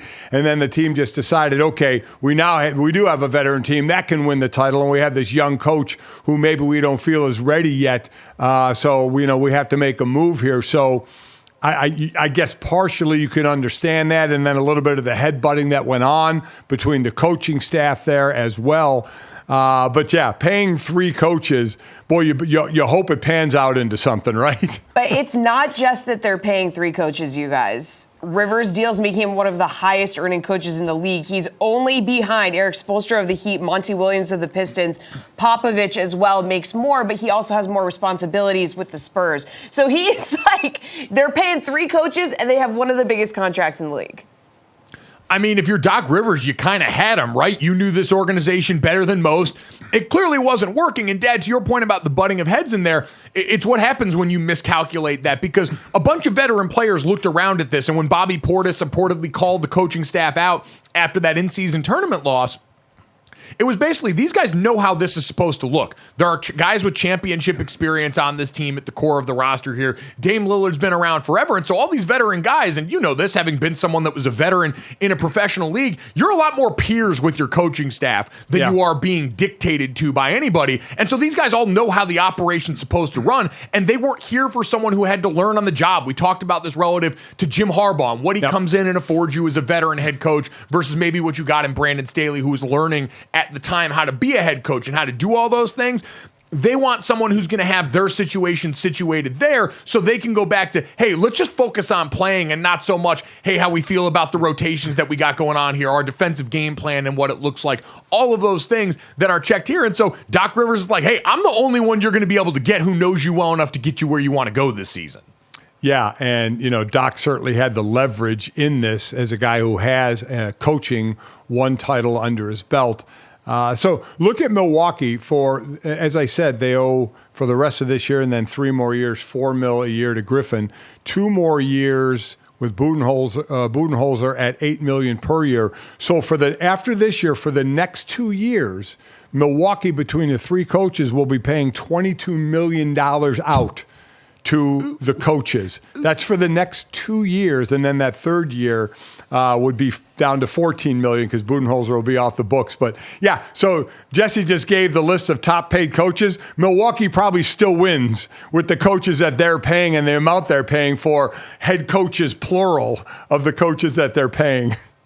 You see why some fan bases get ticked when their billionaire owners won't spend into the luxury tax. It's like, you're willing to do dumb stuff like this and light it on fire with multiple coaches over this tenure here. Do it for the players, too. Coming up next, though, we will get to, I think, the most high-profile coaching decision in the world of sports coming up here next.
All right, guys, time to finish off the week the way we always do. This, that, and the third. 3 quick stories to send you into the weekend and conference championship weekend in the NFL. Going to be awesome. As always, you can download, subscribe, rate, review us, leave us a 5-star rating, and try and watch us live here every Monday through Friday from 8 to 10 a.m. Eastern. I'm going to be out in Chicago this weekend at the DraftKings Sportsbook in Wrigleyville there, watching the conference championship games. We've promoted it on all the social medias, but if you're out in the Chicago area, come on by. It's going to be awesome. We're going to have a good time there with the folks at Bear and watch some great football. Me, super producer Brandon Newman, going to be out there hanging out with everybody. So come on through. We'd love to see all you guys there.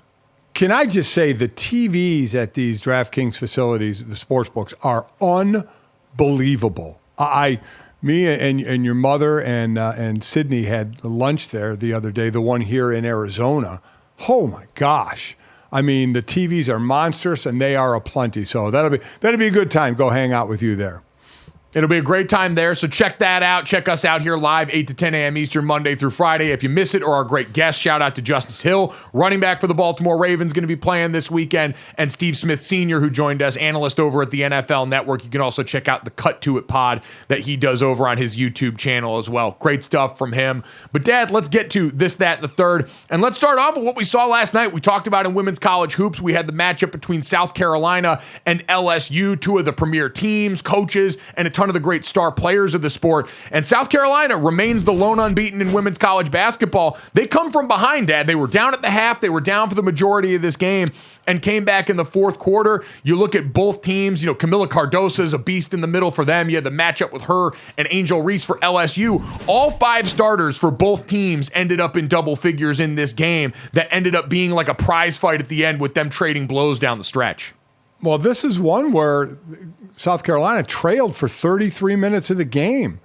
And then, let's look at it. Angel Reese, who had 15 points, 8 rebounds, fouled out with 4 minutes to go. What happened after she fouled out? South Carolina went on, I believe it was 11-3 run and ends up winning this game by 6. So, you look forward to the next matchup, of these two teams, but you kind of got the thrill that you paid for there. We talked about the ticket prices there, and it sure looked like LSU, could pull off an upset here. But as I said, when Angel Reese is out of the game, that makes it pretty difficult. And Dawn Staley, I love her describing Angel Reese, saying what a great player is. She's mean, she's tough, she's nasty, talking about the way she plays. And yeah, so she missed the last 4 minutes of the game for LSU.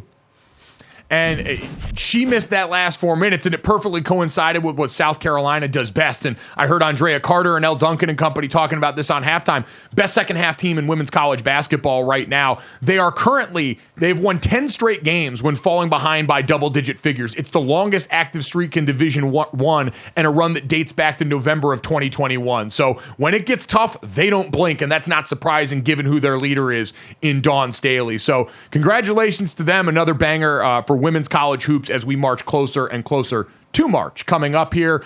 But Jesse, let's get to that. We've talked about a lot of coaching news in the NFL, but we got to remember ours is a small slice of the pie. There is a much bigger game around the world, and one of the biggest names in the sport deciding to call it quits for right now. Yeah, Jurgen Klopp taking the, I guess we should call it football, world by storm when he announced that he's leaving Liverpool at the end of the season. Here was his message to Liverpool supporters. It is that how can I say that I'm running out of energy. I have no problem now, obviously. I think I know it already for longer, that I will have to announce that at one point. But I'm absolutely fine now. But I know that I cannot do the job again and again and again and again. And after all the years we had together, and after all the time we spent together, and after all the things we went through together, the respect grew for you, the love grew for you, and the least thing I owe you is the truth. So he's 56 years old, a relatable king. He wanted to make it clear. He was like, I'm fine. I'm not dying or anything. I just am exhausted. Well, and I can understand why. I mean, you look at his run as the manager of Liverpool, and it's an all-timer. He joined the club in 2015, and they won the 2019 Champions League title, their first Premier League title in 30 years back in 2020, the FA Cup in 22, the League Cup in 22, also led them to another Champions Leagues final in 2018 and 22, and the Europa League final in 2026. They've been perennial contenders, but Dad, when you hear all that, you remember it's such a year-round grind for this sport. Yeah. And we think coaches over here age presidentially. He's got to age like a president, age like a dog, all those things, coaching in the most, I think, ferocious crucible in sports, in the Premier League, in that sport, in that country, in that area of the world, and what it means. Interesting where he goes from here. So he said he felt relief when he made the decision. He said it's the right moment for him to try a normal life. And he said he needed to find a different purpose and look for it. So, the comparison we'll make here is the NFL coaches who take that year, that gap year, and go do TV for a year, right? And then get refreshed and come back. Now, some haven't. Some have gone on to TV and some have said, you know what? Not a bad gig. No pressures of head coaching. Still get to talk about the game. And I won't go back to coaching anymore. I don't know what it is for. You're right about the pressures in the Premier League in this sport. Does he go and do TV? I have no idea. I don't know. Or does he truly go live a normal life for a year and see if that's a direction that he wants to go? I have a feeling we'll see him again managing. I don't know that for a fact. I don't know him. I don't know much about, obviously, that side of it. But I wonder, I just compare it to the NFL coaches of what he's going to do to try and, for lack of a better term, catch his breath. He did say, too, he would not coach for another English soccer team other than Liverpool. He said, and, that obviously lives open. There's other major leagues over in Europe and in that part of the world. But to say that and come out and be that definitive, I don't know, Dad, the name that came to mind for me was Chris Peterson, the old coach of Washington and Boise State, and a guy who stepped away because he wanted some more of this balance. I think felt some of the same stressors. And you're right, been happy as hell doing TV and hanging out. This also does clear the way. He doesn't have a job in the NFL right now. Bill Belichick's Ted Lasso arc begins at Liverpool. Let's make it happen. There's American-based ownership over there at that team. Somebody pull the trigger on this and give us the most miserable version of Ted Lasso possible with a guy that has nothing of the same personality that we saw there. But Jesse, speaking of people in their mid-50s that should be more tired than they are, let's get to the third and some news around Super Bowl's new DJ. Yeah, so Jurgen Klopp is 56. He's saying he's exhausted. He just simply can't do this anymore. Tiesto, however, 55, a mere year younger. The NFL has just announced he is going to be the first, in-game superstar DJ for the Super Bowl. Look at this man. Senior, you probably have no idea who this is. He is regarded as the godfather of EDM, So electronic dance music. Basically, GoJo and I got very drunk to this man's songs when we were in college. God. Yeah. Well, yeah, I mean, voted the greatest of all time, greatest DJ of all time by Mix Magazine in 2010. He's a Dutch DJ. No, I have not heard of him at all. What I do know, and he's only, 5 years younger than I am. But what I do know is not only in the NFL, but in college, you're seeing DJs all the time now. DJs, whether off the field in college, they're sometimes in the corner of the end zone there. So this has become a thing in both college and the NFL. So this doesn't stun me at all. But yeah, I'm not going to lie. I'm not going to sit here and say, oh yeah, I dig his style, because I have no idea who it is. It has got to be wild. And you're right, this has become pretty normal there. They do this a lot, just basically to entertain the crowd during the breaks. And there are a lot of breaks in the course of a football game, especially one that's as commercialized as the Super Bowl. So I get it there, but man, it's got to be drugs, right? That's the only way that you can do this long at this age. I can't imagine there's anything else. No, it's drugs. It's amphetamines. It's definitely drugs. Yeah. And wow. So you guys are openly calling him a druggie. I mean, it doesn't have the same connotation that it did when you were growing up, Dad. This isn't dope and smack. He's also that we're a dealing in DJ, right now. so it's it's different. Yeah, it's different for them. Built different.